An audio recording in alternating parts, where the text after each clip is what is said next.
So I'll just wait a moment to see if anyone has any specific questions they'd like me to address. While we wait, I have one question for you. Absolutely. So how did you learn about this tool? Like, is this something you were actively looking for to save time, or was it a recommendation? So the way that I learned about AutoHotkey through that video that Tom Scott mentioned it, his how he created the emoji keyboard. And just as a, necessity is the mother of invention. So I found myself in a lot of these circumstances. Um, the very first time that I ever used AutoHotkey in a professional setting at the print shop was to insert blank pages into a long PDF document because they had these pages which would be end of section headers. And when you flip open these double-sided pages, they would expect end of section to be on its own page with a blank behind it. So we would use Adobe Acrobat to like right-click insert blank page. And then I thought, there's probably a shortcut, a keyboard shortcut for this. And I figured it out. But it was like Control-Alt-T or something, like really hard to press with your fingers. So I said, okay, hang on. There's this program, AutoHotkey. I'm going to make it so that if you press Control numpad, you will insert, or Control 0 on the numpad, you will insert a blank page. And then I will jump to the next page. So eventually I had it where holding down Control, I could navigate the PDF by just using 4 and 6, so going left and right. I would press 5 to insert a blank page, 8 to delete a page if I made a mistake, and then some other functions on there. So it just sort of grew out from there. I just kept learning more about the program as I kept using it to solve new problems. So a lot of that was learned on the job at the print shop. And then eventually I was able to transition all that knowledge into my home experience using the program. So I see a couple other questions are coming in here. Any hotkeys have I done to streamline deployments or continuous integration workflows?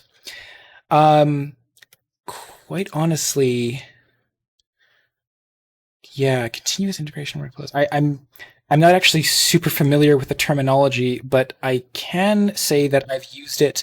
You could make a hotkey to export something or publish it. Like most of the time, I'm using AutoHotkey in the context of developing with Unity, and you could make a hotkey to create a build with it.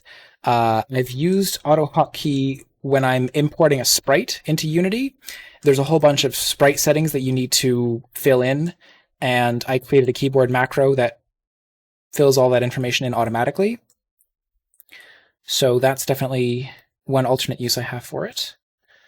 Let's see. I have one more. Yeah, for sure. So in the context of your development, and I know this might be hard to quantify, but would you have an estimate of how much time you saved? So not including your print shop experience, but on the game development side? Right. Well, a lot of it comes down to, like, here, I'll get Visual Studio back open, and you can see if I want to create like a public method, let's just say for method, and then I'll tab into that, and I want to create an if-else statement, and maybe I want to have a new using statement at the top here. Like, you can see that snippets are incredibly powerful, and they represent the bulk of the time savings that I'm getting here. But the typical way of getting a snippet to work in Visual Studio is with this, like, start to type out the letters and then double tab.